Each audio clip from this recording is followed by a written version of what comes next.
Hi there, I'm Tom Myers with Cornerstone Mortgage, and today we're going to be building a couple of window boxes. And so I'm going to go through a bunch of different methods on how to do it. It will require a compound miter saw to make the angle cuts on the wood, and it will require what I prefer to use is poplar, but you can also use oak. And this is a poplar plank. It is an 8-inch poplar plank, and as we put the window box together, you'll see why it's all important. The miter saw is important because you have to make these angle cuts. So as you can see right here, I make an angle cut on each one of these pieces so that way I can join them together. So the first thing that we want to do is we want to miter cut the angle pieces for basically the body of the window box. So the first thing we're going to do is we're going to set up the miter saw here at a 45-degree angle, so that way we can chop into the piece of wood at an angle, and when we make that angle, that'll allow us to marry the two corners together with a nice tight joint. So what I'm going to do first is we're going to cut this with the miter saw.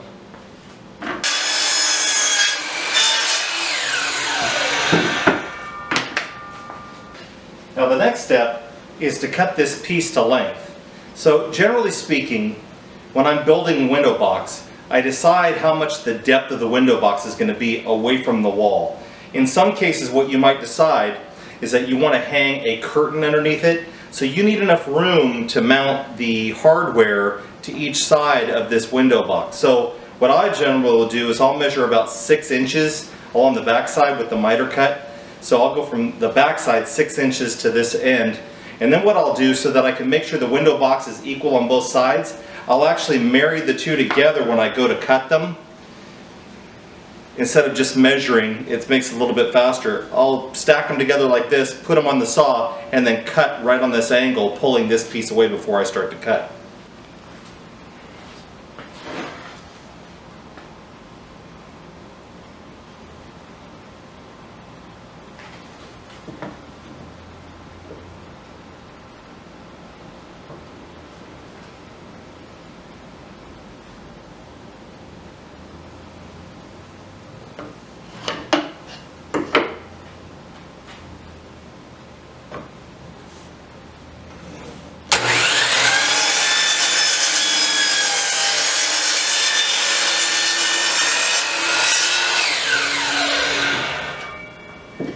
The next thing that I'll do is I'll take a square similar to this one, and you can use a smaller square, but this is the size one that I have, and I'll place this to make a 90-degree angle for both my side piece and my front piece, and that way when I go to marry them together, it'll make it a nice perfect 90-degree angle so it sits flush with the wall.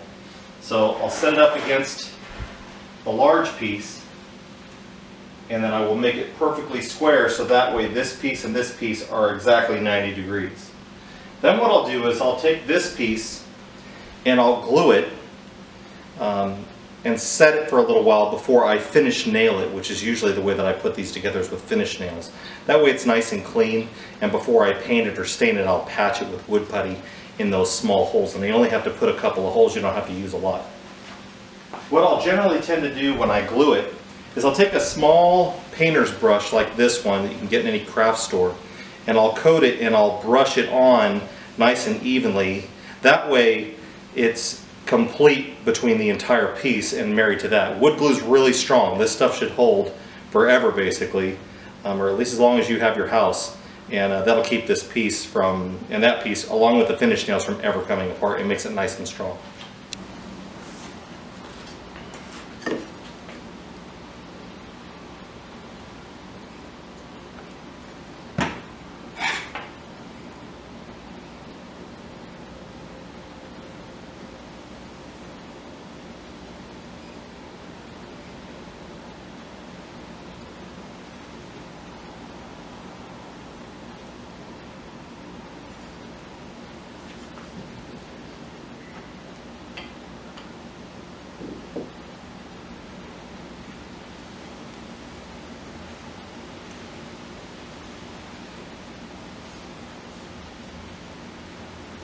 One other piece of advice, whenever you're working with wood glue and a brush, it's best to maintain some warm water close to you in a dish like this.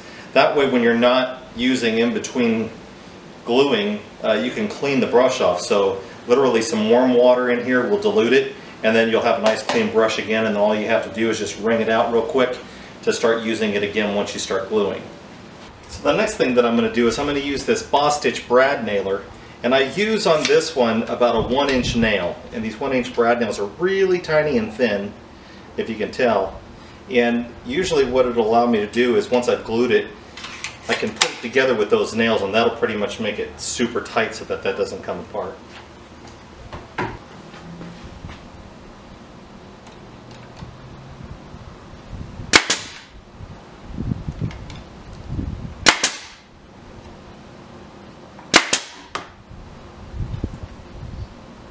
Now, the next thing that we're going to do is that we're going to start putting on trim pieces before the last piece that we'll put on is the crown molding that'll go around the top. But around the base of the window box, it's nice to trim it out just to give it a little extra layer and contour. So I use a piece that I buy at the hardware store. This was an 8-foot segment.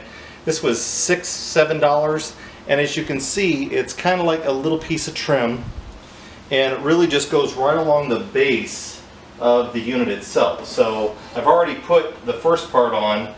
I miter cut at the corner, and then I'll put another piece of trim that goes down here, and then this piece runs all the way across the front. So I'm going to cut another piece.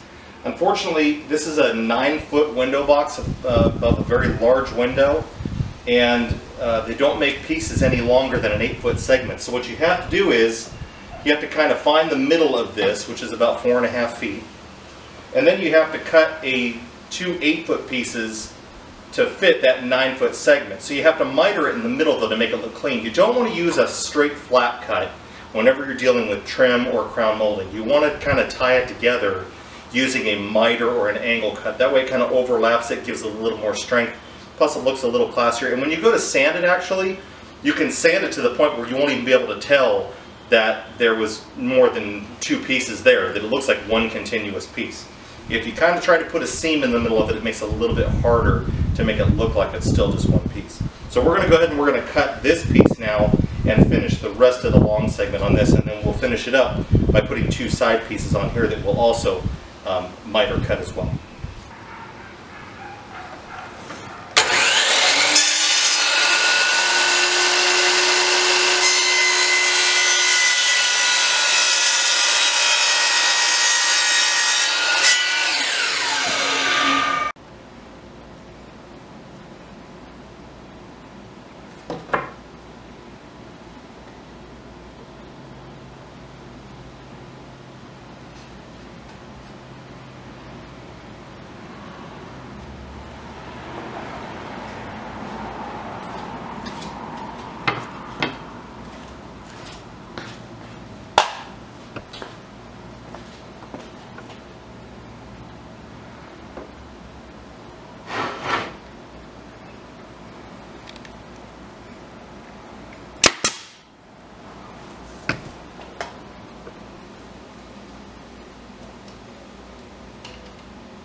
Now you'll notice that it's a little wobbly here on the end.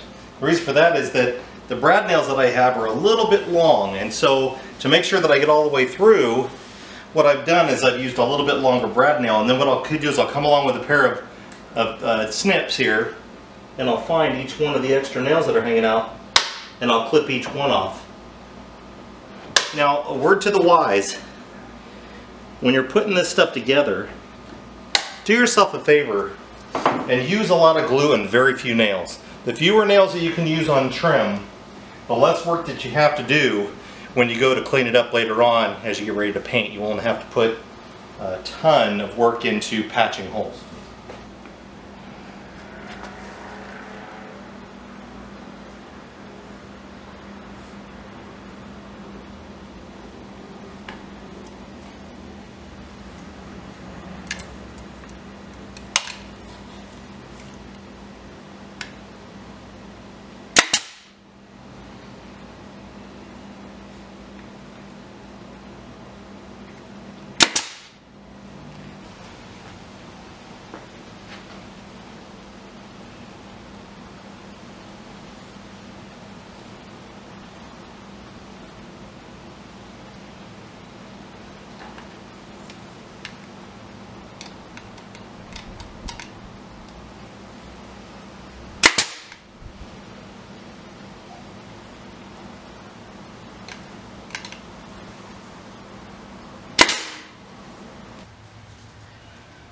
Alright, the next thing that we're going to do is we're going to cut the crown molding. And the crown molding fits around the top of the unit to give it kind of a nice finished look. So what you want to do is you want to set your compound miter saw. There's a bevel and there's a miter. So the bevel you want to set at 33.9 and the miter you want to set at 31.6. Now on a DeWalt table saw, these are kind of automatic stops when you go to set that. So what you want to do is, once you've got that set, you want to place the bottom of the crown molding up against the fence of the saw. So in this case, usually the more detailed the crown molding is on a certain side, that's the bottom. So in this case, this is the top, this smoothed out section right here, and the couple of the beaded part up here would be the top of it, but this is the bottom. So you want to place the bottom against the fence. So what we're going to do is we're going to cut it similar to the one that I've already cut, just to give you an example. So you'll place it up against the fence just like this. Cut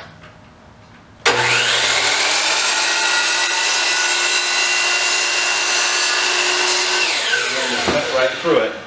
And what that'll do is it'll give you that corner like this, so when the other piece is coming off this direction, it'll give you a nice angle right there at the corner, or excuse me, like that.